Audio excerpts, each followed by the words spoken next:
Vamos falar da estreia do Guarani, a largada na Série B, a Bezona. Marcos Luiz está ao vivo, chegando aqui na tela da Band. Diz aí, Marquinhos. Pode vir, Marcos. Vem, Marcos. Batista, Marco. Lá vem o Marco para falar desse Guarani, Batista. Jogo importante, abertura da competição. Vitória não vem de uma situação legal aí, principalmente em relação ao Campeonato Baiano. Um time que estará modificado e o Guarani não podendo contar com o Rodrigo Andrade, daquela base, né, que terminou o Campeonato Paulista. A gente vai falar daqui a pouco da montagem do time, do que pretende o técnico Daniel Paulista, que estará estreando hoje no comando do Guarani. Mas nesta semana, mais precisamente ontem, Michel Alves, superintendente executivo de futebol da equipe do Guarani, acabou conversando com os jornalistas e respondeu várias perguntas. Por exemplo, até mesmo a questão dele permanecer no cargo como dirigente em meio a tantas críticas por parte do torcedor. O que a gente está tentando fazer é que a gente não precisa contratar 15 jogadores. Isso aí já é um fato. A situação do Guarani hoje ela é pontual. Existe uma dificuldade gigante no mercado. Todos os clubes, não é algo especial do Guarani, em busca de atletas, em busca de treinadores. Há uma concorrência grande em função disso se torna assim. A gente vai em situações pontuais de acordo com o que a gente tem a condição de fazer e o entendimento e o aceito do atleta de vir, né? E isso também é muito importante. Fora isso, a gente está atento a todo dia acompanhando as carências daquilo que a gente entende que é necessário, conversando com a comissão técnica, e aí o Guarani vai agir como tem feito aí. Manter a regularidade, Batista, nesse início de campeonato é uma dica de Michel Alves para o elenco do Bugre. As lições é assim, fato, a gente manter uma regularidade na competição, porque nós oscilamos, e isso também faz parte da competição.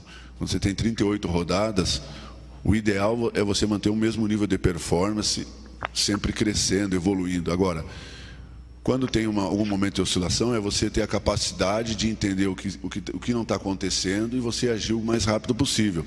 Isso, naturalmente, num trabalho integrado com comissão técnica, diretoria, que é a nossa maneira de trabalhar, Isabela, né? Assim que a gente tenta agir.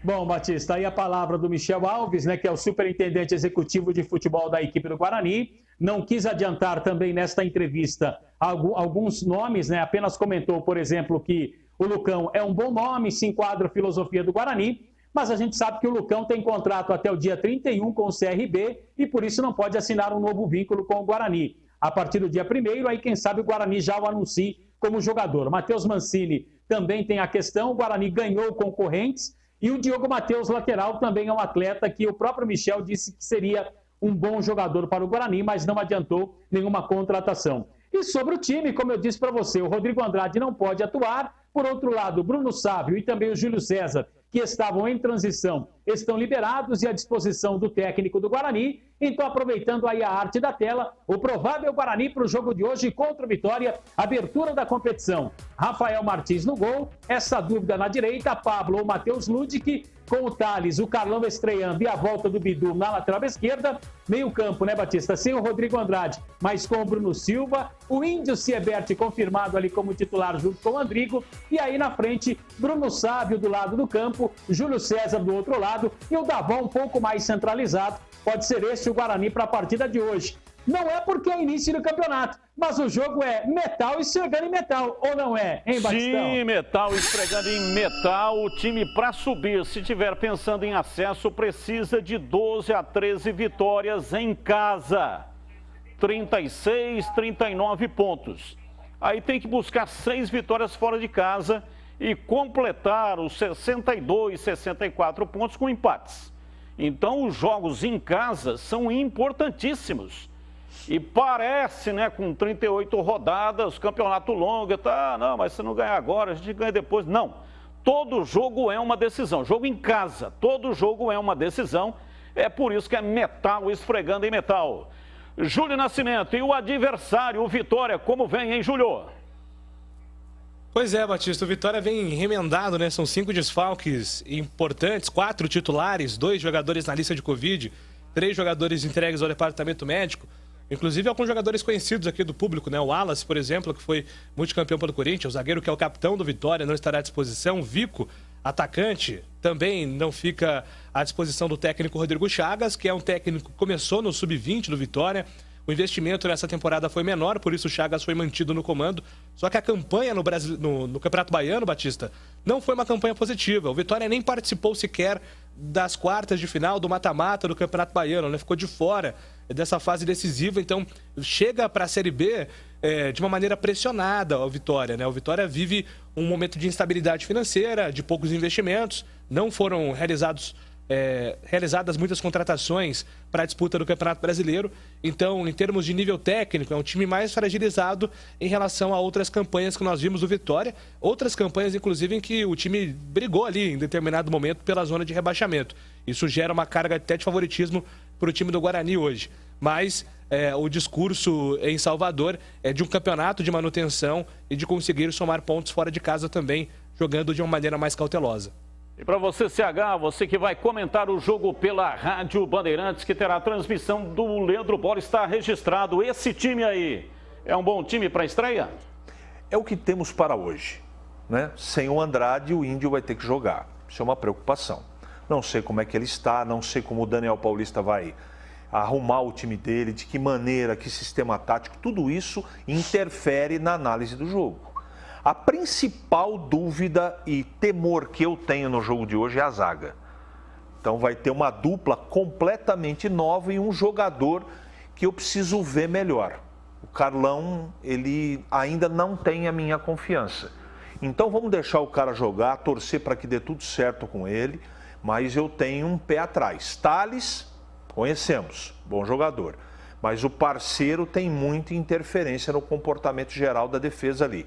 Bidu de volta ok na lateral esquerda, na lateral direita quem jogar eu acredito que vai dar conta do recado, na frente todos os titulares ou aqueles que terminaram como titulares vão jogar, o problema é o meio campo. Um jogador, eu estou falando do Índio pela característica dele, ele é muito marcador. Fica o Bruno Silva e ele, o jogo pode ficar comprometido em termos de dinâmica do jogo. O Vitória é um time que tem que ser respeitado, evidentemente, mas vive um momento muito duvidoso, né? Não fez nem a final do Campeonato Baiano. Então, se o Guarani tem problemas, está no início o trabalho do Daniel, o Vitória também está cheio de problemas. E como você disse, se quiser sucesso na Série B, é obrigação do Guarani ganhar o jogo. Nem precisa jogar bem, mas tem que ganhar o jogo. Ô Tigrão, só uma alteração em relação ao time do Paulista, né? Saiu o Ayrton, entra o Carlão. Claro que tem também a modificação no treineiro aí. Isso é bom ou é ruim? Tem o Índio também no meu campo. Tem o Índio no lugar do Rodrigo Andrade. Mas o Índio já vinha participando, né? Sempre que o Rodrigo Andrade não podia participar, entrava o Índio. Às vezes o então Pablo. ele está incorporado no time. Mudança mesmo é só o Carlão, que é o novato aí, né? Isso é bom. É bom? É bom. Não que seja melhor o Carlão do que o Ayrton, não é isso que eu estou dizendo. A gente precisa ver, né? Agora, é bom porque traz um residual legal do Campeonato Paulista. Ah, mas a campanha deixou a desejar, mas se classificou, é outro treinador, vamos ver se ele ajusta melhor as peças. Esse cara, Daniel Paulista, cara carinhosamente, com respeito, é um menino perto da gente aqui, ele é ofensivo, né? Então acho que nós vamos ver um comportamento diferente do time. Agora, o Cobrão está na escuta, você está me ouvindo aí, Marquinhos? Ele está te ouvindo. Está me ouvindo? Não, 15 segundos, por favor, vamos lá. Não, atrás de mim, de jeito nenhum. Eu pergunto o seguinte, não fosse o Índio, é uma opção, tem outra opção para substituir o Rodrigo Andrade? Tony. Teria o Tony, né, Tigrão? É uma opção, né? Ele vai colocar o Índio, mas teria o Tony também como opção para jogar ali no meio-campo. Chegamos à conclusão de que o Índio tem muito prestígio, é muito forte, ou que o Tony não está jogando nada, porque entre os dois eu prefiro o Tony. E nada contra o Índio. E boa sorte para o Guarani, que vai começar, e se fosse Fórmula 1, é muito importante largar bem para começar a ver mais de perto uma bandeira quadriculada tão desejada. Aqui na Fórmula 1 é a vitória, em primeiro, e no futebol, na B-Zona, é o acesso. Então vamos dar Boa uma olhada sorte. aqui na nossa enquete, perguntamos o resultado do jogo, está aí na tela, finalizando então 71,4. O Guarani começa aqui na nossa enquete com a preferência pela Vitória em cima do Vitória.